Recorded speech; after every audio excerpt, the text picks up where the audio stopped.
Факт. Но ние сме създали един образ на изостанали хора, на жени, които ходят напълно забулени, нямат никакви права и така нататък.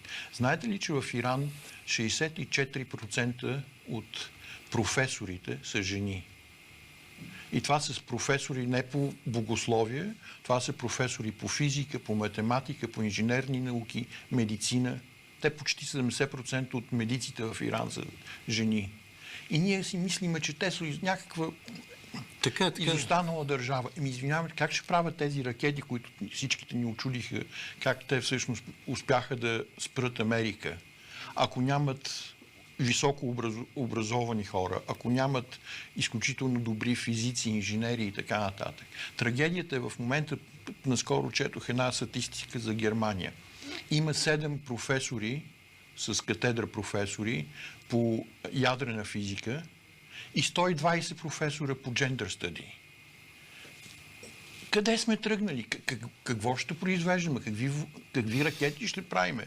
Джендърски ракети или ще пръскаме джендърство по света?